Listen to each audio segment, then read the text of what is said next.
Hello friends, मेरा नाम आकाश और आप देख रहे हैं आकाश लेक्चर ऑनलाइन। दोस्तों, आज की वीडियो में हम डिस्कस करने वाले हैं अध्याय 4 रासायनिक आबंध एवं आणविक संरचना। तो दोस्तों शुरू करते हैं। इसके अंतर्गत हम पढ़ने वाले हैं बेसिक कंसेप्ट और इंट्रोडक्शन। तो रासायनिक आबंध, सबसे पहले हम इसके जो वर्ड लिखा है रासायनिक आबंध, हम पहले इसको जान लेते। इसका मीनिंग आखिर होता क्या है। तो जो बंध है, अगर यहाँ पे आबंध लिखा है, अगर आबंध में अगर आ को हटा दिया जाए तो आपके सामने क्या बचेगा? बंध। बंध का मीनिंग होता है बंधना। बंध का मीनिंग क्या होता है? बंधना या बंधन में रहना, या हम कह सकते हैं कि बंध का मीनिंग होता है जुड़ना। तो हम एक परिभाषा पढ़ते हैं रासायनिक आबंध की कि किसी अणु में दो या दो से अधिक परमाणु जिस बल के द्वारा एक दूसरे से बंधे होते हैं उसे हम रासायनिक आबंध कहते हैं। मान के चलो आपका जो ऑक्सीजन परमाणु है, मान के चलो आपका जैसे O2 अणु है और 2 ऑक्सीजन परमाणु हैं। तो 2 ऑक्सीजन परमाणु जब मिलेंगे तो आपका O2 अणु बनेगा क्योंकि परमाणु से मिलके क्या बनता है? अणु बनता है। अगर परमाणु से मिलके अणु बनता है तो जो परमाणु हैं उनके बीच कुछ ना कुछ तो होगा जो उनको जोड़ के रखता है। और आपने पढ़ा है कि परमाणु से मिलके क्या बनता है? अणु बनता है। लेकिन कुछ ना कुछ होगा जो ऑक्सीजन और ऑक्सीजन के मध्य कुछ होगा, ऑक्सीजन परमाणु के मध्य कुछ ना कुछ तो होगा जिससे O2 बना है। तो इनके मध्य बंध होते हैं जिस कारण ये एक दूसरे से जुड़ पाते हैं। तो हम यही पढ़ने वाले हैं कि किस में कौन सा बंध बनना है, किस अणु में कौन सा बंध है, हम इसी के बारे में आज डिस्कस करने वाले हैं। तो दोस्तों वीडियो में बने रहें। जो रासायनिक आबंध होते हैं ये 3 प्रकार के होते हैं। पहला आयनिक, दूसरा सहसंयोजी, तीसरा उपसहसंयोजक बंध होते हैं। हम आज आयनिक बंध के बारे में पढ़ने वाले हैं, ठीक है। तो आयनिक बंध पढ़ते हैं तो इसकी परिभाषा है कि 2 परमाणुओं के बीच इलेक्ट्रॉन के पूर्ण स्थानांतरण से। तो एक कीवर्ड है, क्या कीवर्ड है? पूर्ण स्थानांतरण से, इलेक्ट्रॉन के पूर्ण स्थानांतरण से। आपको इसमें एक कीवर्ड याद रखना है कि 2 परमाणुओं के बीच इलेक्ट्रॉन के पूर्ण स्थानांतरण से यह बंध बनता है। पूर्ण स्थानांतरण से यह बंध बनता है। 2 परमाणु के बीच इलेक्ट्रॉन के पूर्ण स्थानांतरण से बनने वाला रासायनिक आबंध आयनिक बंध कहलाता है। इसकी खोज कोसले के द्वारा की गई। यह एक प्रकार का रासायनिक आबंध है जिसमें 2 विपरीत आवेशित आयन बनते हैं। ये स्थिर विद्युत बल द्वारा एक दूसरे को आकर्षित करते हैं। आपने कूलम बल पढ़ा होगा तो उसके अकॉर्डिंग है। अगर आपने नहीं पढ़ा है तो आप आगे अभी पढ़ने वाले, ओके। तो इसमें क्या है कि जो एक प्लस रहता है और एक माइनस रहता है, तो प्लस और माइनस एक दूसरे को आकर्षित करते हैं और आकर्षित करने के कारण इन दोनों के मध्य क्या एक बल लगता है जिसे हम स्थिर विद्युत बल कहते हैं। और जो इनके बीच बंध बनता है उसे हम विद्युत सहसंयोजी बंध भी कहते हैं, ठीक है। विद्युत संयोजी बंध भी कहते हैं। देखो मैं एक आपको डायग्राम दिखा रहा हूँ जो आपको स्लाइड पर देख रहे हो कि यहाँ पे जो सोडियम है, क्या है? सोडियम। ये वाला सोडियम और ये वाला क्लोरीन। तो यहाँ पे जो सोडियम है एक इलेक्ट्रॉन दे दिया, किसको दे दिया? क्लोरीन को। तो यहाँ पे देखो जो सोडियम ने एक इलेक्ट्रॉन दिया तो यहाँ से चला गया और क्लोरीन के पास देखो यहाँ पे आ गया। मतलब जो सोडियम का एक इलेक्ट्रॉन था पूरी तरीके से कहाँ चला गया? क्लोरीन में। अगर ऐसा कुछ होता है तो जो बंध बनेगा वो आपका आयनिक बंध होगा, ओके। तो जो बंध है इसकी कुछ कंडीशन है। जो बंध है धातु एवं अधातु के बीच बनता है, या हम एक कह सकते हैं कि S और P ब्लॉक के मध्य बनता है। आयनिक बंध बनते समय दोनों परमाणु अपनी निकटतम अक्रिय गैस का विन्यास प्राप्त कर लेते हैं। जैसे सोडियम के पास कितने इलेक्ट्रॉन हैं? 11 और क्लोरीन के पास 17 इलेक्ट्रॉन हैं।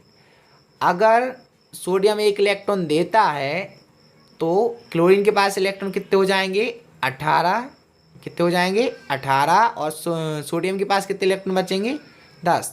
मतलब इसने नियॉन के जैसा विन्यास प्राप्त कर लिया, उसने आर्गन के जैसा विन्यास प्राप्त कर लिया। ओके, कोई डाउट?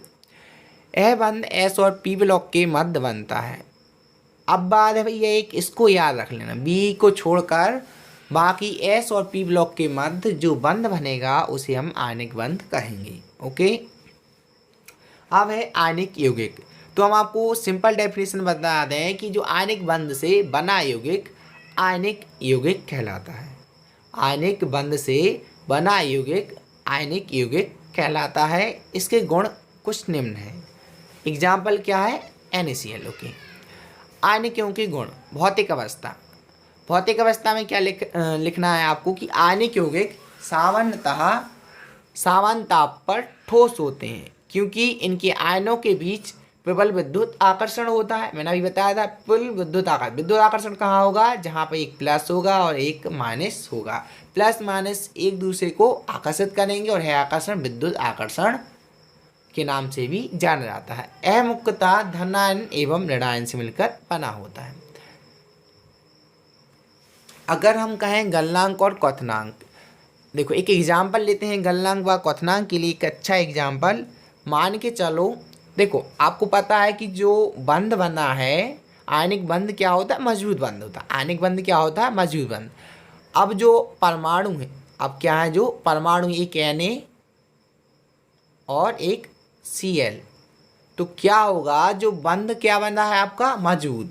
अगर जो बंध मजबूत बना है उसको तोड़ने के लिए ज़्यादा ऊष्मा की आवश्यकता होगी, ज़्यादा ऊर्जा की आवश्यकता होगी। कोई भी ठोस से द्रव में कब जाएगा? जब उसके बंध जो आकर्षण है धीरे धीरे क्या होगा? कम होगा। जो NaCl है, आपने क्या पढ़ा है? सबसे पहले आपको ध्यान देना होगा कि आपने पढ़ा है ठोस, द्रव और गैस। ठोस में आकर्षण क्या होता है? बहुत ज़्यादा होता है। द्रव में आकर्षण कैसा होता है? थोड़ा कम होता है। और गैस में आकर्षण क्या होता है? थोड़ा बहुत कम होता है। जो अंतराणु का आकर्षण बल है वो बहुत कम होता है गैसों में। तो ठोस में अंतराणु का आकर्षण बल ज़्यादा होता है। तो जो NaCl है इसमें आकर्षण बल क्या है? ज़्यादा है। जैसे ही हम इसको ऊष्मा देंगे, जैसे ही हम इसको ऊष्मा देंगे तो धीरे धीरे आकर्षण बल क्या होगा? घटेगा। और आकर्षण बल जैसे घटेगा तो ये जो NaCl है ठोस से किस में चेंज हो जाएगा? द्रव में चेंज हो जाएगा। इसलिए हम कहते हैं जो इसके गलनांक और क्वथनांक हैं, क्योंकि किस पे डिपेंड करता है? आयनिक बंध पे। तो आयनिक बंध क्या होता है? सबसे मजबूत बंध होता है। मजबूत बंध होने की वजह से जो इनके गलनांक हैं और क्वथनांक हैं, देखो जो आयनिक बंध है, आयनिक बंध सबसे मजबूत होता है।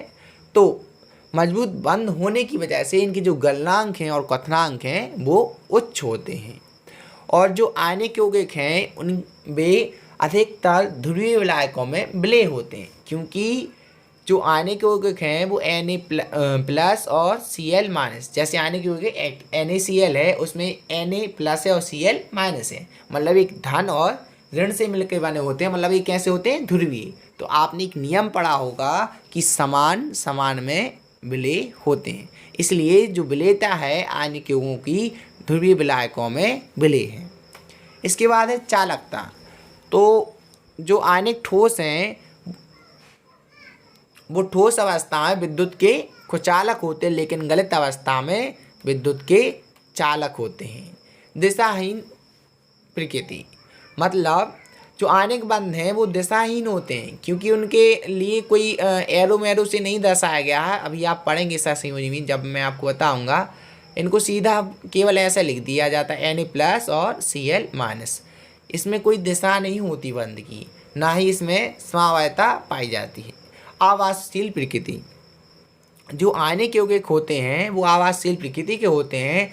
इसका मीनिंग ये नहीं है कि इनको कभी वाष्पित ना किया जाए। इसका मीनिंग ये है जो आयनिक यौगिक हैं उनको वाष्पित करने के लिए बहुत मात्रा में ऊष्मा की आवश्यकता होती है। इसलिए हम कह देते हैं जो आयनिक यौगिक हैं वो आवासशील प्रकृति के होते हैं। जो अभिक्रिया की दर इनके बीच तीव्र गति से होती है। अभिक्रिया की जो दर है इनके बीच तीव्र गति से होती है। ओके, तो दोस्तों आज के लिए इतना ही। आपको कैसी लगी वीडियो? अगर आपको वीडियो अच्छी लगे तो लाइक कर देना, अगर आपको वीडियो ख़राब लगे तो डिसलाइक कर देना, और आप कोई डाउट हो तो कमेंट बॉक्स में हमारे साथ शेयर ज़रूर करना। और अगर आपको भी वीडियो थोड़ी सी भी हेल्पफुल लगे तो प्लीज़ वीडियो को लाइक शेयर और सब्सक्राइब ठोक के जरूर जाएगा। आज के लिए इतना ही, कल मिलेंगे।